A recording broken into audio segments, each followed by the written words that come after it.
There is no drill, baby, drill. Let's be very clear about that, right?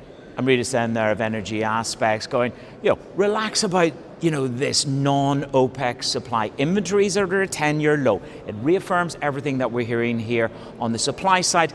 They can keep going with adding barrels. But the one thing that keeps Amrita Sen awake at night, you got it, it's tariffs.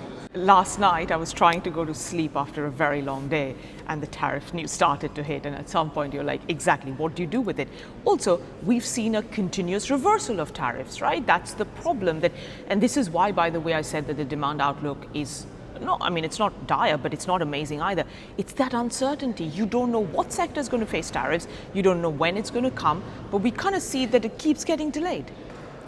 So if that's a grey swan or a black swan, we have just come off a 12-day war between Israel and Iran. And the outcome of that is still the great unknown. Well, Iranian oil exports have been at highs. So we haven't seen yet the full application of maximum pressure policies. And there is, again, we talk about market debates.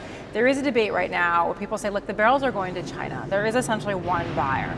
And even if you go pedal to the metal when it comes to sanctions enforcement, can you really get China out of the market? I think certainly the White House would have the ability to go after certain places that act as essentially laundromats for Iranian barrels. So if you were to target, ports in places like Malaysia, could you take some volumes off the market? Obviously, that has been the question about Iraq. Is Iraq potentially a place where some of these barrels get washed? So I think that would be an interesting conversation is there actionability of the United States to bring in more significant sanctions?